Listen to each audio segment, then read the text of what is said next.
di US. Perkenalkan, namaku Kania, aku Presiden Permia Seattle. Dan di sini kita ada, aku bakal panggilnya Bang ya, Bang Rahmat di sini, CEO Bukalapak. Mungkin Bang Rahmat mau say a few words dulu nih sebelum kita mulai. Oh ya, selamat malam dan selamat pagi teman-teman ya semua. Ya, hari ini saya diajak buat ngobrol-ngobrol dan ya silakan kalau misalnya ada topik yang mau ditanyain tonight. I'll just try to be helpful resource for you guys. Jadi kalau misalnya something comes to mind yang you think my opinion is worthwhile to be listen to, ya monggo aja nanti silakan.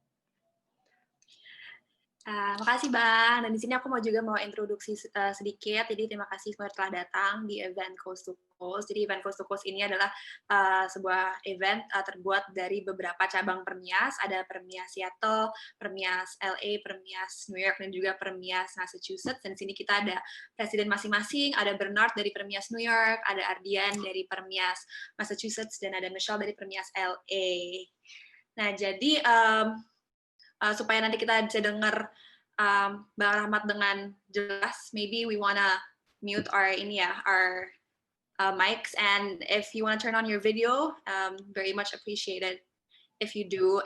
And I'll continue the event with dengan English ya, so I'll ask the questions in English. Jadi just an info about that. So yeah, and juga kalau misalnya if you guys wanna ask questions along the way, kalian langsung bisa message aja di chat. Jadi nanti at the end aku bisa ask the questions langsung di ini Zoom-nya langsung ke Bang Rahmatnya. Jadi kalau misalnya kalian mau type the questions, you can do so.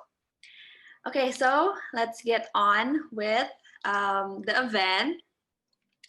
Nah, jadi ini banyak banget the first question. A lot of people have been asking about this, yeah, and I think it's a really popular question. So we all know that the digital world is it right now from every angle, every kind of business, and everyone is relying on the use of e-commerce. So there's so much competitors out there. So the question is, Bang Rahmat, what is it that you do differently compared to all these other e-commerce? And especially as a new CEO of Bukalapak, which congratulations, by the way, Bang. What's your goal in the long run, and how do you plan to achieve it, especially in this new normal COVID-19 era? There must be new challenges that you have to face. Oke. Wow, itu bisa habis sejam sendiri. I'll try to be short nanti kalau misalnya ini ya. As short as possible to do justice to the question. Tapi maybe we'll just start with the makronya dulu ya. So Indonesia, big country, large economy, 270 million people, internet user maybe 170 million or maybe 180 now ya. So 2/3 of the people is already connected to the internet. Tapi terus kalau kita lihat yang kedua juga as of 2019 internet ekonomi, sorry ini ada pesawat lewat, bentar dulu. Ya, internet ekonomi itu about $40 billion di Indonesia, and more than half of it is actually in e-commerce. Jadi dari 40 billion in 2019, 21 billion is actually in e-commerce. The rest itu split between say media, travel, ride hailing. So it's quite big market ya, e-commerce itu. Tapi another interesting fact that we see adalah when we check itu ternyata transaksi ini again ya, kita cerita pre-COVID ya, 2019. When we check kayaknya the ratio untuk transaction yang is done in e-commerce versus the total retail transaction in Indonesia itu actually still very low. We are talking about 3 to 5% depending on who you see gitu ya. Jadi I guess what I'm trying to go to is basically ini kalau kita cerita e-commerce, we are not even scratching the surface. It's a big country with big market, and the e-commerce is just getting started. So ya, kalau kita bilang competition apa segala macam, ya well it really depends on how do you define the market gitu ya. Everyone is kayak ya rusuhnya mungkin di media ya sebenarnya. Kalau misalnya there is still a lot of people who is still underserved. That is what we believe in Bukalapak. Terus another stats that maybe quite interesting for us to share ya. Kalau kita tadi so first big market ya. Kalau terus kita lihat e-commerce in the COVID era. Kok kayak kelihatannya semua orang beli online dan sebagainya ya. What I see in our data of the industry ya. Tapi ini memang caveat, datanya ini hanya online marketplace in the physical goods. Di luar virtual products, di luar mitra kita ya. Kita nggak masukin soalnya datanya di mitra yang di warung-warung itu. Tapi ini basically on the online marketplace physical products ya. The total. So what I did is I look at the 2 months before COVID, ya Januari, Februari, and I look at the daily transaction, and I look at the daily transaction post COVID. So jadi Maret sampai Agustus yang terakhir datanya. And surprisingly ya, well maybe not so surprisingly adalah transaksinya itu naik banyak, maybe about 40%. Yeah. But the total value atau kalau di lingo industrinya kita bilang GMV is actually doesn't grow that much. It's only grow about 3%. So you can imagine basically people buy more but they buy cheaper stuff di situ. So that is one shift that we see di COVID ya, memang banyak orang yang belanja gitu, transaksinya naik tapi ya rupanya ya tumbuh tapi nggak gede total value. Average value-nya turun, total value-nya nggak naik banyak. Dan there's a lot of shift juga in the behavior. Jadi kalau nggak salah ya top 5-nya itu biasanya fashion, handphone, terus personal care, home computing, dan sebelumnya itu so yang keempat itu home and office, terus komputer gitu before. Nah sekarang yang 4-nya ini masih sama, tapi yang komputernya turun, tapi yang diganti sama makanan dan minuman. So suddenly now like foods and beverage is actually the fastest growing. Jadi fashion is big still, the biggest, tapi turun ya. HP dan lain-lain second biggest turun juga. Personal care naik, gitu. Dia big and naik.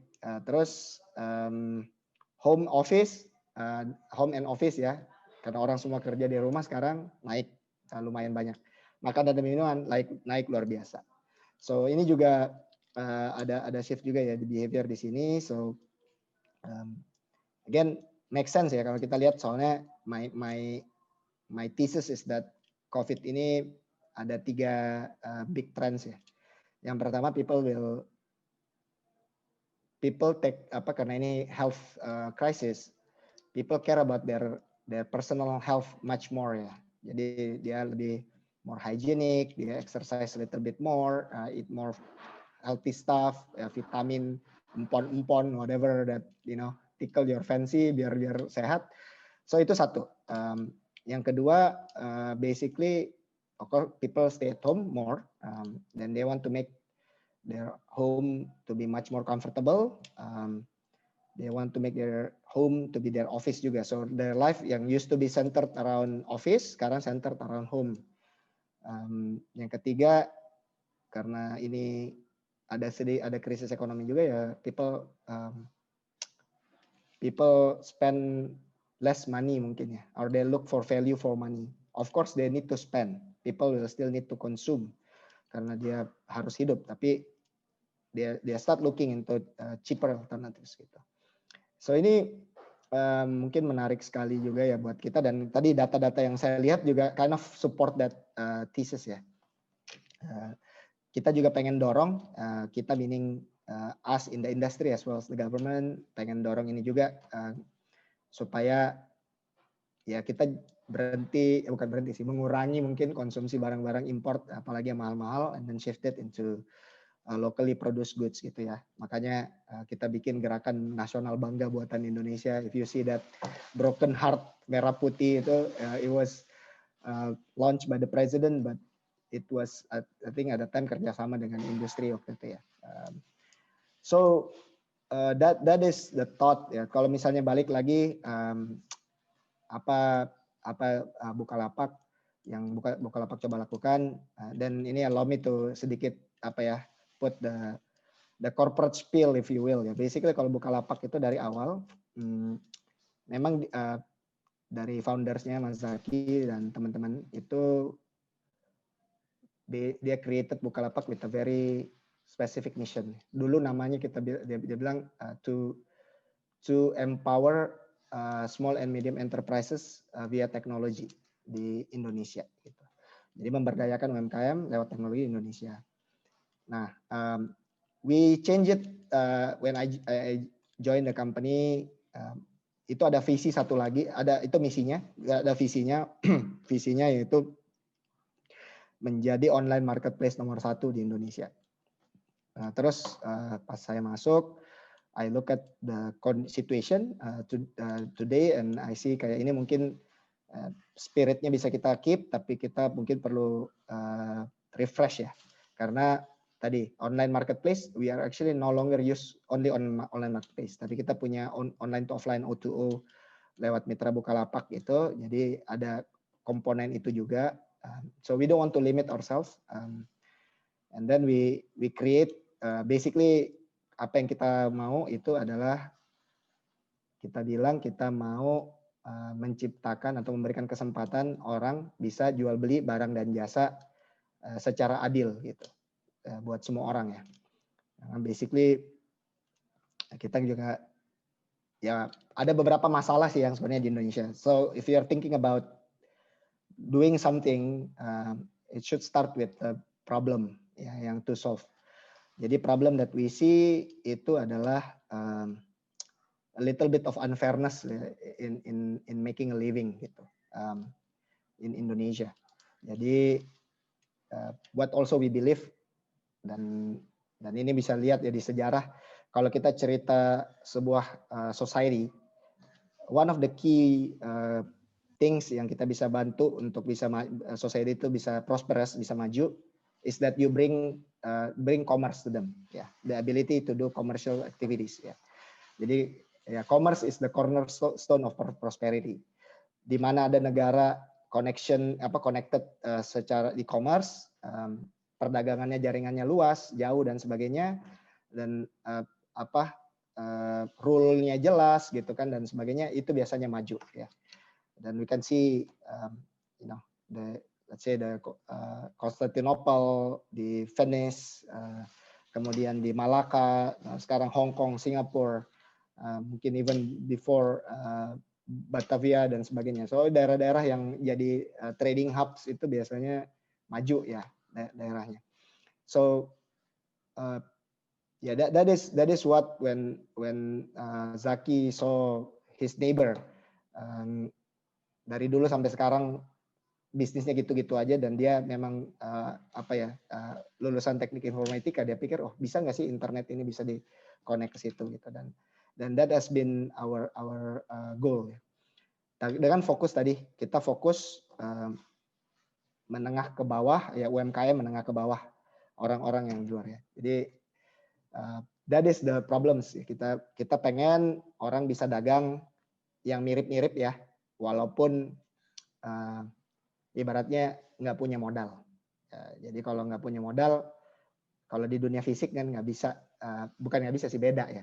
Kalau orang kaya pasti bisa bikin di mall, ya, bisa bikin ruko yang bagus, bisa bikin cabang yang banyak. Kalau nggak punya duit, cuma bisa gelar tikar gitu. Cuma hanya bisa bikin di depan rumahnya, di pinggir jalan dan sebagainya. Dan network access marketnya itu hanya terbatas. Kalau kita di online marketplace, everyone looks and feel the same. At least di Bukalapak, Bukalapak yang biasa sama like all the industry yang dibuka mall, they actually look and feel similar ya. As long as you you work harder, foto benar, kasih kasih deskripsinya bagus, pelayanannya bagus, then you can be the same gitu. Terus yang kedua, kita juga lihat bahwa ada isu juga kalau misalnya you are born in the wrong place gitu ya. Kalau misalnya terlahir di kampung dan ya I'm sorry, you cannot get, it's hard for you to get the goods yang sama yang bisa diakses if you are lucky to be born in the big commercial center di Jakarta dan sebagainya. So I mean I can relate to that juga ya. So I was born di Makassar. It's a city tapi di luar ya, luar Jawa.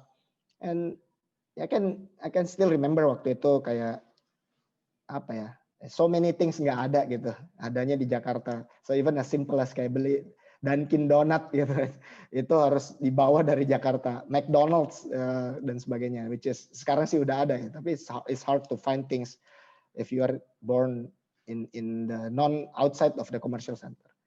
Yang ketiga juga adalah basically kita lihat adalah isu the fact that berkaitan juga dengan infrastructure ya. A lot of people itu nggak punya akses to perbankan dan digital currency. Dan the moment you are not connected to digital currency, kita cuma punya uang physical currency, then you can only transact physically. Jadi kalau mau ngapa-ngapain ya harus pergi fisik gitu. Nah ini juga yang kita pikir unfair ya, kenapa bank nggak mau melayani mereka dan sebagainya. So kalau di Bukalapak again, mungkin my last point now is what we are trying to do differently is we are trying to bridge that gap ya. Kalau kita cerita online marketplace memang sekarang banyak ya. Kita try to cater to the middle low market, tier 2 city, barang-barangnya juga mungkin ada yang banyak yang sama tapi ada juga yang spesifik yang ada di tempat kita. Tapi yang kita mungkin bedanya paling besar adalah di Mitra Bukalapak ya. Mitra Bukalapak itu adalah aplikasi untuk warung-warung.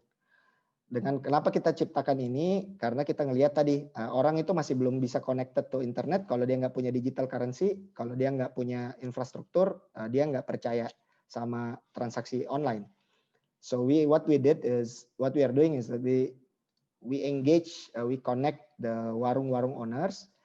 Dia yang punya aplikasinya dan dia jadi agen di situ.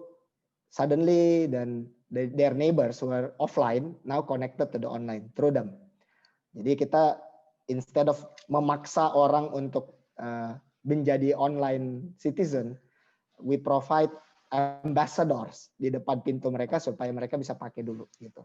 And ini just so happen juga ya, tadi dari 5% transaksi retail itu terjadi di online, ternyata 60-70% itu transaksi retail itu terjadi di warung. So today our merchants itu nilainya hampir sama jumlahnya. Di online kita punya sekitar 6 juta, di offline kita juga punya sekitar 6 juta warung dan agen ya, yang lain kita. So what we believe is that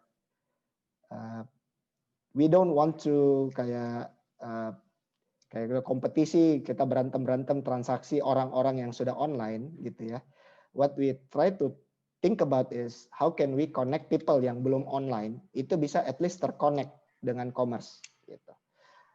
And now we actually have 2-in-1 platform. The way I always describe Bukalapak is not online marketplace. It's not only Mitra, but it's basically ada online, ada offline platforms yang menjadi satu dan terkoneksi. And whichever that you're comfortable with, then you can always be connected. You can do commerce gitu. Oke, itu ya kira-kira. Let me stop there. Thank you, Bang. Nah, kalau mungkin sekarang the next question lebih going back to your uni days nih ya. Nah, kan kayak you did your undergraduate di MIT Engineering, and then you did your master's di Stanford in the field of business. And throughout your career, you jumped into different fields, from like consulting, financial area, private equity, and now you're diving into like the e-commerce world. Now, my question is, does your major does the major we take now as an undergraduate or graduate student really matter? Because it's really common kayak for a lot of people to struggle in the major that they want to do, and people our age tuh kayak we don't have like an exact plan of the exact future career path that we want to take. Now, do you think these students should really stretch themselves on this matter? And what was your concern, or how was it for you back then when you're undergoing this? Yeah, well, when I was when we at MIT we decided our major in the second year ya. And I changed my major. Tadinya I used to be a chemical engineer, habis itu pindah ke electrical engineering. And I was very confused gitu ya. Mau ngapain? I don't know what I want to do with my life juga sih. I have some general idea that I want to be useful gitu to the society and whatnot, and I want to be really good at what I do at some point gitu. Tapi jadi kalau mungkin to answer your question ya, whether it's your major is important, I think so ya. But not on the reason that will define your life or your career gitu mungkin. I think your major, what you should prep yourself is you should use these 4 years untuk build some sort of kayak skill ya, yang kira-kira ya bisa berguna ke depan. Jadi kayak misalnya gini, I'm an electrical engineer gitu, and I used to be a chemical engineer. Backgroundnya kenapa chemical engineering waktu itu, I used to be quite good in chemistry, good enough waktu itu ikut olimpiade gitu, jadi wakil Indonesia gitu. And then when I was young, I was like, there is no way I will forget all this kayak element table dan sebagainya. When I was in electrical engineering, there is no way gue lupa nih Maxwell equation or like how to do triple integral and whatever. Sekarang mungkin I don't remember anything. Ya, kalau misalnya people put a gun in my head and it was like, do this Maxwell equation atau apa ya, mungkin I will die. Jadi ya dulu di MIT itu digunakan sebagai test of being drunk gitu kan. Kalau misalnya, lu mabuk ya? No, I'm not drunk gitu. Give me any integral, I'll solve it for you. Gitu. That is how we prove that we are like real MIT guy gitu. But sekarang ya I can still do simple integral and simple derivative, tapi ya that's about it gitu. Nggak terlalu ini juga. Tapi what after my undergraduate education, what I do have is the confidence that I can do very complex problems gitu. Itu one ya. Jadi pokoknya kalau kita cerita bisnis apa sih, paling kali bagi tambah kurang yang gitu, nggak ada gitu kan, yang nggak mungkin lebih susah dari triple integral dan sebagainya gitu, dari Maxwell equation and all those kind of things gitu. It gives me that kind of ability to handle complex problems, to be not build stamina-nya gitu. Dan ya of course sekarang analytical skill is always important, berbicara dengan angka dan data gitu ya. Tapi mungkin nanti juga moving forward kayak ya di MBA what I decided to do and I took some risk juga. Waktu itu I know if I want to do very well, I'll just take this kayak finance classes ya, yang hitung-hitungan. I will ace it gitu. Tapi I realize ngapain gue udah bisa nih, kayaknya bisa belajar sendiri, udah ngerti ilmunya, ngambil itu. Tapi what I took a lot juga is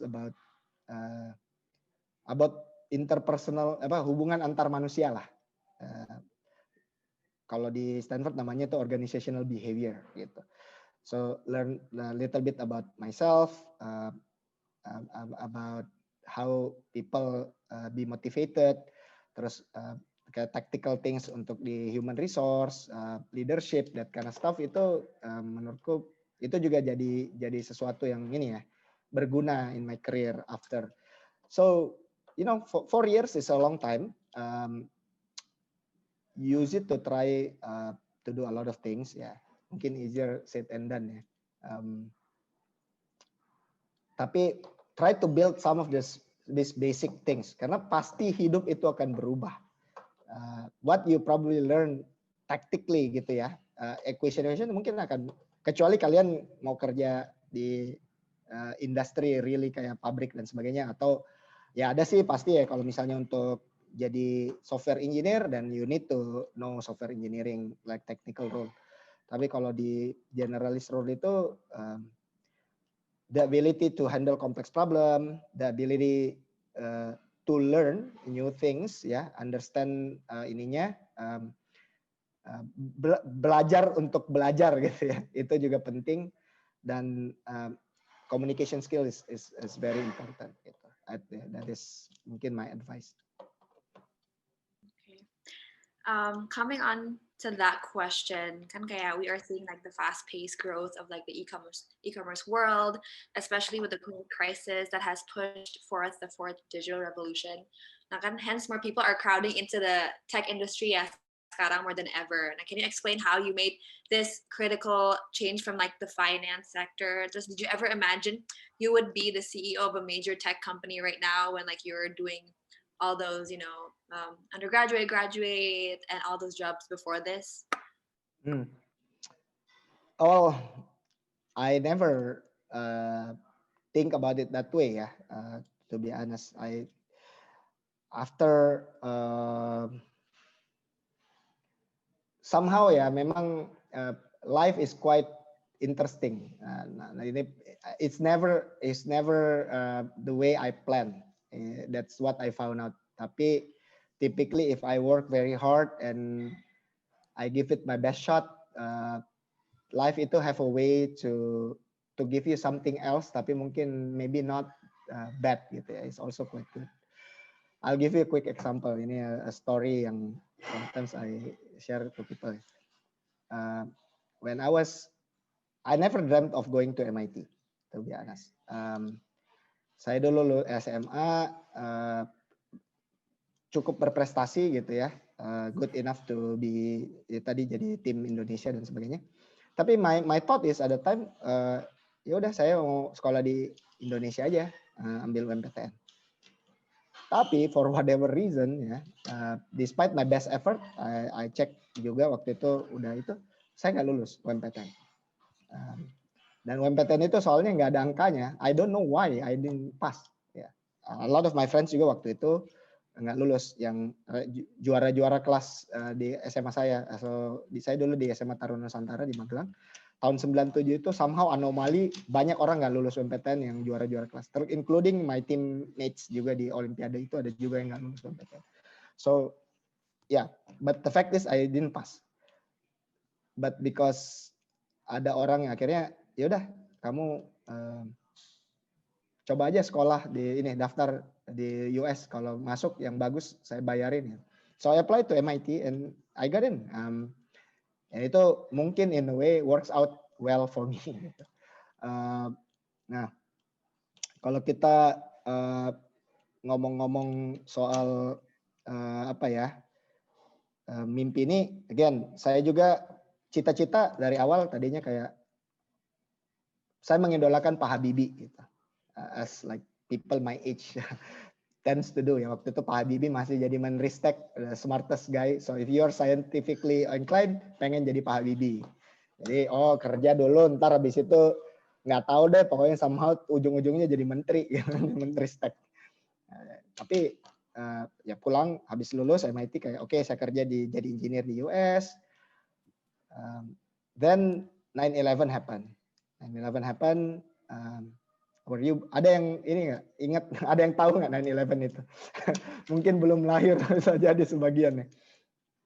It was 19 years ago kan ya. Jadi habis itu saya mau balik ke US tuh susah. I just finished my OPT, dapat sponsorship H1B di Indonesia, di Amerika, balik ganti visa kan, harus balik daftar. Dulu visanya tadinya orang embassy-nya bilang, Mat, Pak, kalau misalnya ini before 9/11, it will take you 1 day because you have everything. Udah. Tapi sekarang have to go to Homeland Security nih, have to go back to Washington. Terus saya, oh, oke. Terus ini ada formulir you have to fill. Nah, formulirnya itu ya. Ada 4 pertanyaannya, I remember.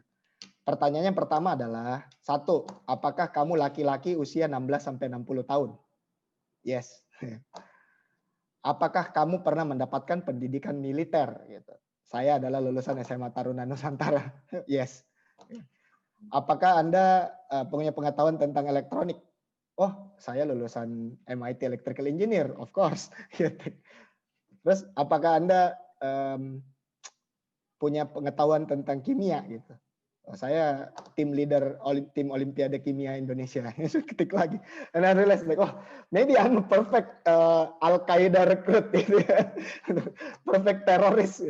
And my first name is Muhammad. Jadi wah, ini jadi story short, visa gue lama keluarnya.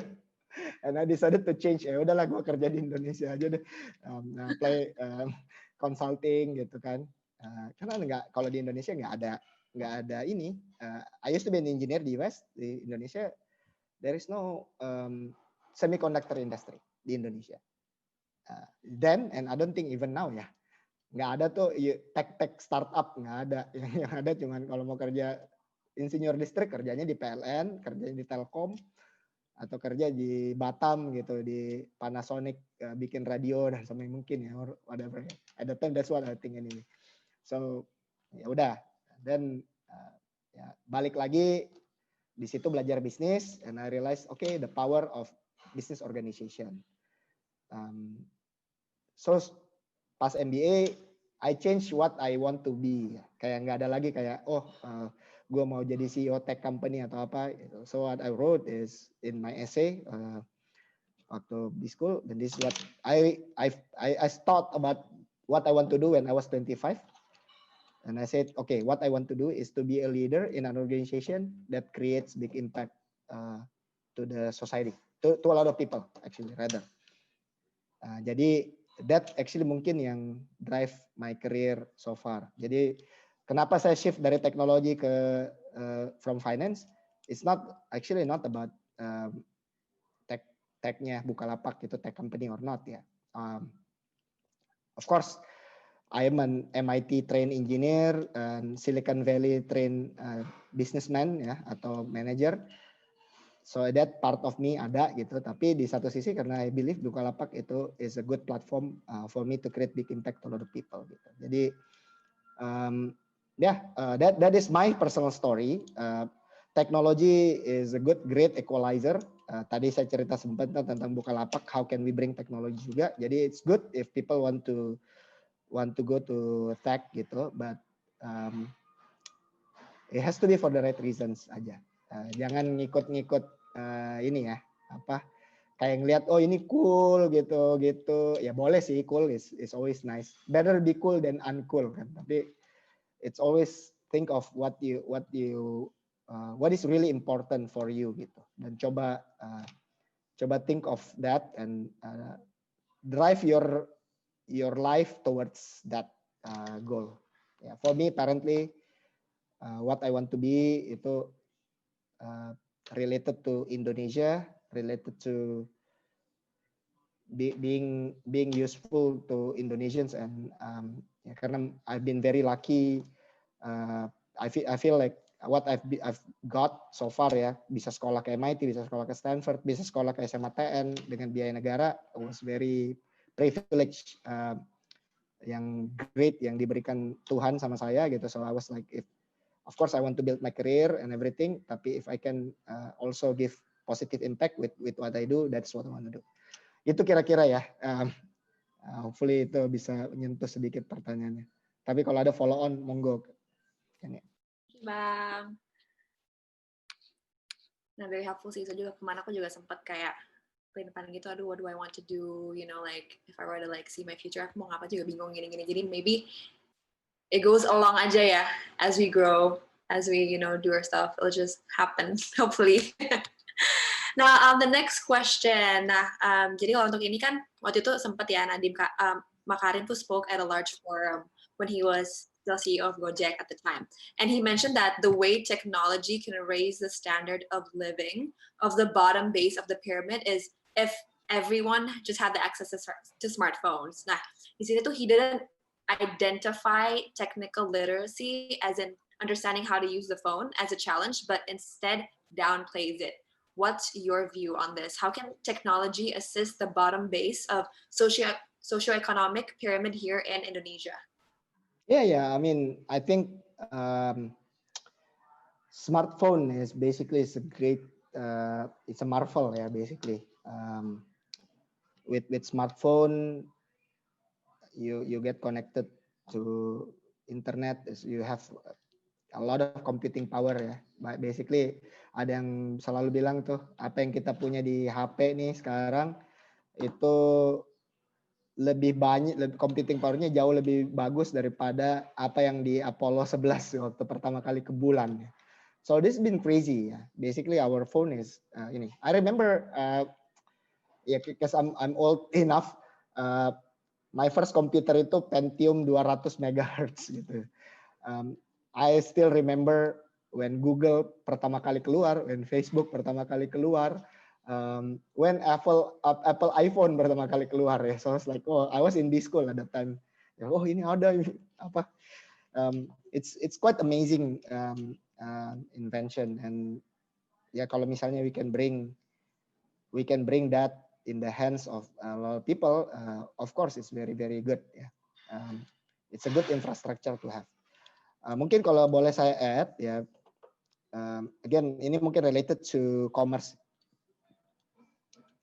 karena the ability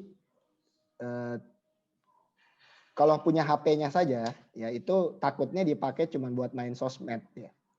Itu satu ya, itu tadi ya kayak orang bilang ada 170 180 juta internet users di Indonesia gitu.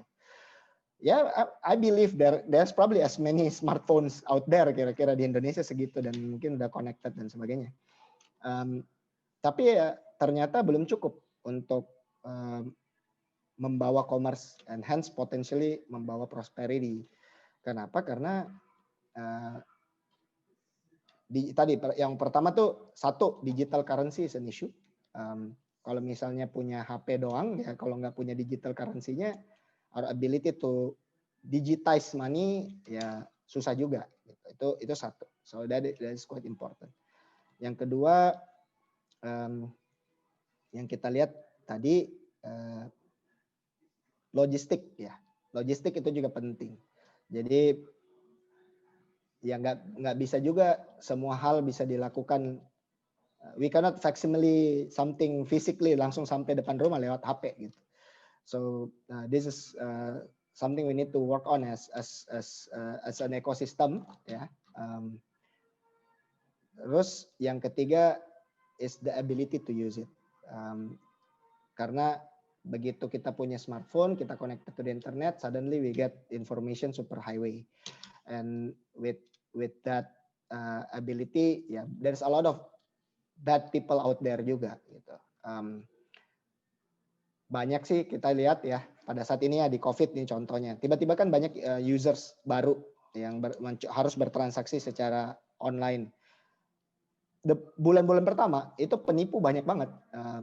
Phishing, fake sellers, apalagi yang memanfaatkan ketakutan orang, pura-pura jualan jualan masker gitu-gitu. Bukan hanya di online platform tapi juga ya di sosial media apalagi gitu ya, yang tidak terkontrol. Di online platform aja ada yang ngetes jualan itu, tiba-tiba habis itu jualan masker, dibeli jumlah banyak, tiba-tiba bilang, oh Pak ini tolong nih isi linknya, masukin your name, username and password, and suddenly akunnya di hijack. Of course kita juga cerita kalau dari sisi informasi, hoax, orang-orang yang menebar berita-berita nggak jelas ya. So it's good that Nadiem sekarang jadi Menteri Pendidikan, so mungkin dia juga harus ya, of course kita sama-sama juga bisa bantu ya. Gimana caranya nih? This is another way to educate. Karena the moment you open this flood of information, we need to be ini ya smart enough gitu ya. And kalau enggak ya ini bisa jadi agak-agak kacau juga. So that is my thought on that ya. I see. Thank you for that, Bang. And then we have 15 more minutes sebenarnya. Jadi tadi yang baru datang kalau kalian baru datang tadi aku bilang if you guys have any questions and misalnya kalian mau nanya silakan aja taruh di chatnya nanti aku bisa convey the questions ke Bang Rahmat ya. Okay, and then we only have like time for a few more. So, maybe this one. Okay. What are like the key technological expertise that you would recommend today's youth to learn to break into like the tech industry? Like what trends do you foresee coming and advise college students to look out for in the job market? Jadi ini mungkin kalau di Bukalapak ya, at least ya. Ini ada first of all we are running a business. Jadi bisnisnya ya beda-beda. Kebetulan kalau kita pengelola pasar ya. Jadi kalau misalnya saya ditanya sama orang tua saya dulu pas saya pindah dari bank menjadi sini, kerjaan lu apa? Oh kerjaan gua preman pasar today. So just need to make sure people can transact safely gitu. Tugas preman kan itu memastikan keamanan and make things happen. Jadi kalau di Bukalapak mungkin if I can split into let's say 3 things ya. Yang pertama itu kita sebut kalau internally kita sebut PTDD ya. Product, Technology, Data and Design. Ini ya produk. Jadi teknologi, basically teknologi yang bikin the codes-nya dan sebagainya, infrastrukturnya. Data is basically extract the data. Desain ini kita cerita UI UX research dan product basically the bridge between these guys ke bisnis. Ya, jadi itu satu.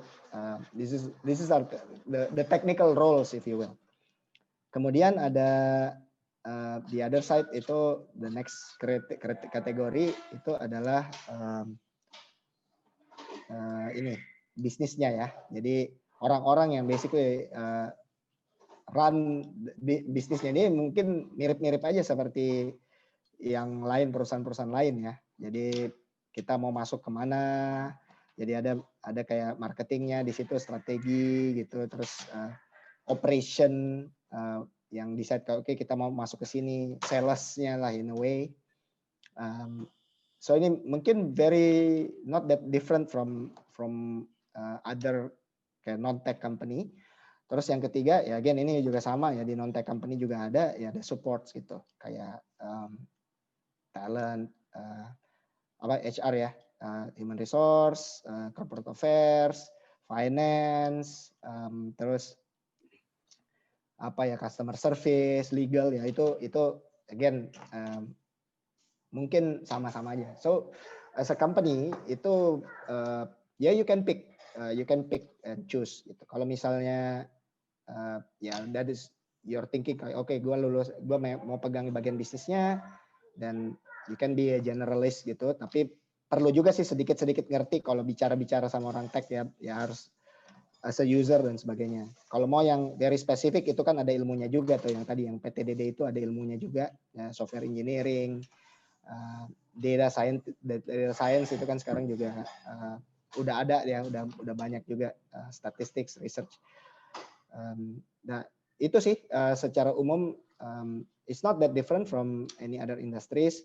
Mungkin ya I can tell you what I'm looking for kalau misalnya kita di Bukalapak ya. Yang pertama, I want people who basically mau belajar ya. Kalau bahasa kekiniannya itu punya growth mindset. Ya. Karena things change very quickly gitu di e-commerce. Jadi kalau misalnya dia kayak fix mindsetnya, gue mau gini agak susah itu akan struggle. Karena things akan berubah-berubah dan harus want to continue learning. Terus yang kedua itu juga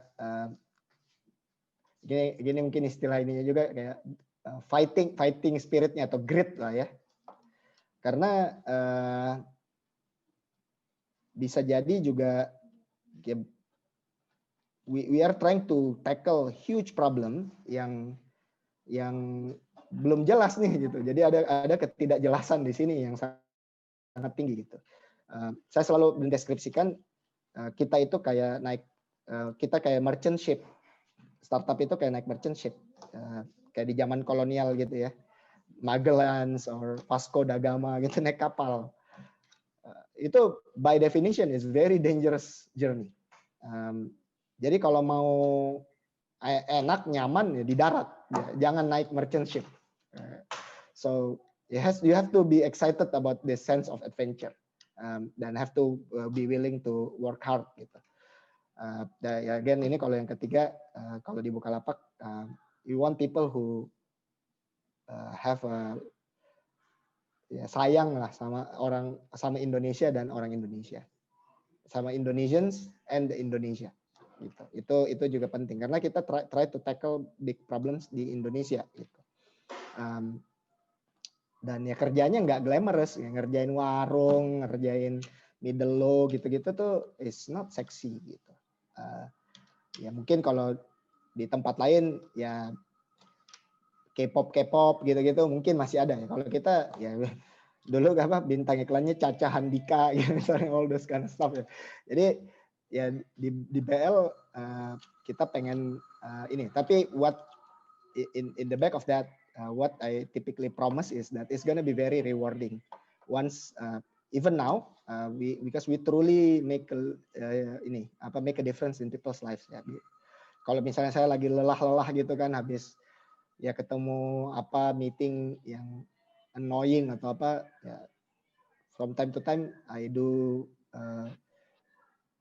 keliling ketemu pelapak atau mitra gitu kan, dan cerita that what we did actually change their lives, itu very very energizing for me. Jadi kayak ya ini dampaknya is quite real, bisa kelihatan, dan sometimes even di dalam kita juga lupa gitu ya, kita yang sibuk coding dia nggak lihat kan, tapi karena kebetulan saya biasa ketemu orang jadi saya biasa lihat, dan this is the story typically that I tell people juga di dalam, that what we are trying to do itu ini dipakai ya, dan itu make a difference. Dan mungkin di antara what I've done before, yang direct impact-nya itu paling jelas itu ya di sini gitu.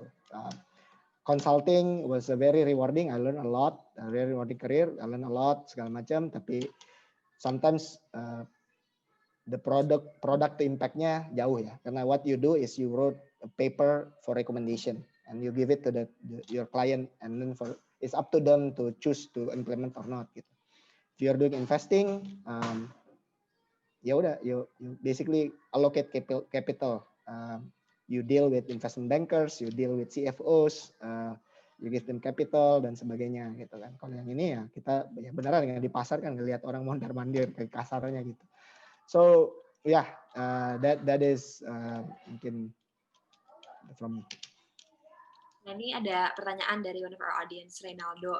He said, I used to work in one of the e-commerce platforms in Indonesia. I understand that e-commerce business is a very expensive business. And when I left 2 years ago, I knew that every e-commerce company in Indonesia was losing money at the time. My questions are, what is the situation at Bukalapak now? Are you guys still losing money? If yes, how do you plan to monetize and turn your company to profitability? And can you sort of say like starting your own maybe like e-commerce or entrepreneur, is it something like gambling?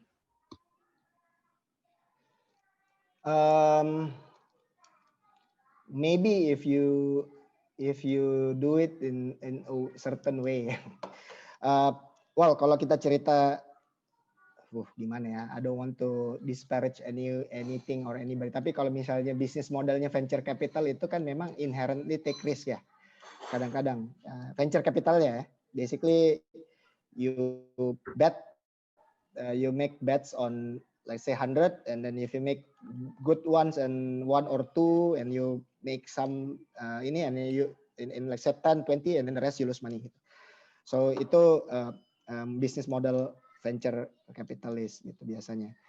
Jadi ya kadang-kadang sih memang ada pressure gitu untuk grow as quickly as possible, dan ini yang kita coba ya at least from my mandate is to be ini ya, to be fair, basically when I join this company my mandate is try to make this sustainable. Kebetulan kalau Bukalapak itu the biggest shareholders itu more strategic daripada visi gitu ya. Jadi kita yang the big ones are the founders, ada strategic Indonesian conglomerate, ada sovereign wealth fund, ada again strategic technology company gitu. Jadi kita mungkin berpikirnya slightly differently ya, slightly mungkin longer term. Dari situ kalau kita sih kalau dibilang ya semua teknologi company to be honest masih lose money. What I am trying to do is what I can say about Bukalapak is we lose much less money now and dan mungkin long time ago. Jadi sekarang ini kita ini publicly available information compared to say 6 quarter ago gitu ya. Kita udah cut our loss to 70%. Gitu. Jadi udah lumayan ini ya, dan more and more kita get closer to sustainability we call it ya. How do we generate revenue? Generate revenue-nya ada beberapa, basically by getting fees from transactions, fees from in transaction meaning bisa dari merchants-nya, bisa dari logistics-nya, bisa dari payments-nya. Basically ya sebagai ongkos sewa tempat gitu ya. So that is one, and then of course kita juga dapat fees untuk services, bayar-bayar, misalnya bayar bills and everything. Sekarang kita kerjasama, tadi ada yang nanya juga tentang fintech ya. Kita itu kerjasama banyak dengan fintech companies, bukan fintech company, dengan financial services companies. So Bukalapak itu in a way juga behave as a fintech, karena kalau di commerce itu kan ada uang ya beredar. Jadi kita juga bantu, tapi kita modelnya kerjasama, jadi dengan bank. Bagaimana caranya mereka melakukan remittance, bagaimana caranya mereka menyalurkan pinjaman. We help them with our data, and then we also get some revenue from that. Jadi ya itu apa ya? That's why when I said in the beginning, belum ada nih yang sukses gitu. My goal is Bukalapak pengennya sih jadi yang pertama yang mencapai titik sustainability itu sih. So yeah, hopefully in the near future lah. Okay, maybe going on to like maybe our last question. Ini question dari Ardian. Organization culture is an important aspect of the business, and we know that different e-commerce companies have different overarching culture to ensure favorable team dynamics. How do you define the most important aspect of Bukalapak's organization culture, and how does it drive the employees to go above and beyond to achieve excellence? And maybe di sini Mbak Rahmat juga bisa kalian give little tips and tricks to the students here juga. Ya, yeah. Kita ada ini ya, of course pertama itu it's quite important to define the mission ya. Jadi kalau saya bilang my goal is 2, mission ya tadi create a fair economy for all itu. Yang kedua sustainability. And by definition karena kita ngerjain basically the underserved market, pasar kita itu mungkin duitnya lebih kecil kali ya, so we have to do things kayak lebih efisien dan sebagainya. Nah, terus dari mission itu kita juga ada yang kita sebut values lah ya, valuesnya Bukalapak. Jadi ada beberapa, tapi yang paling prominent. So again, this is something that we rewrote when I joined. Tapi yang we kept at the time itu adalah gotong royong. Jadi gotong royong is the key thing yang di Bukalapak. Ini ada historinya juga. Kebetulan gotong royong itu kalau katanya Soekarno, Pancasila kalau diperas dari satu sila itu gotong royong. Gitu. Jadi it's very Indonesian value. Ya kita juga ya kita suka saling bantu dan sebagainya. So itu satu. Tapi we have others kayak kita pengen enable customer to grow. Jadi it's not about just growing, tapi yang kita bikin itu harus enable customer to grow. Kita juga ada misalnya kita bilang give a damn. So we have to care and accountable for what we are working on gitu kan, jangan hanya sendiri-sendiri tapi kita lihat yang lain juga gitu. Misalnya keep it simple, so we try to simplify things that we are working on supaya lebih jelas gitu kan, lebih gampang. Nah, ini jangan baper lihat data gitu misalnya. Jangan baper lihat data, ya whatever we do, we need to put little bit like scientific rigor gitu ya di our conversation, our thinking. Dan kalau misalnya datanya berkata lain ya kita nggak baper gitu kan, nggak bete-bete gitu. Terus selain gotong royong sama terakhir ya kita bilang kita mau fun ya, kita mau be fun. Jadi jangan cuman kerja doang gitu kan. Ya we also have to enjoy what we do. But overarchingnya tadi kita if we get the right guys, dan ini is continuing struggle juga ya, kita is continuing, bukan struggle sih, continuing proses. We want to get the right people to come in dan the ones supaya ekosistemnya ini makin lama makin banyak, makin tumbuh, makin sehat gitu. So if buat teman-teman juga ya, kalau ada yang misalnya mendengar cerita ini make sense to you and you're thinking pengen join, feel free. Ini di sini ada ini nggak ya, my team, atau lihat aja di karir website kita, put ya, kita juga we are still hiring. We also have some internship programs gitu-gitu supaya just try to give experience to people and we just want to be open aja to buat people to enjoy this, apa ya, bukan itu, to be a platform juga untuk belajar lah sama-sama, itu tumbuh bareng lah buat di Bukalapak juga gitu sih. Mungkin ada yang technical questions, nanti kalau ada ini lagi ya, ini ada nih careers@bukalapak.com, silakan di sini ada tim saya juga, bisa tapi masukin di situ aja dan terus we take it from there. Oke, I think I'm running out of time. Kalau misalnya silakan, tapi kalau misalnya if you still have time, I mean I don't mind ini, I can run little bit later, tapi kalau misalnya ya up to you guys.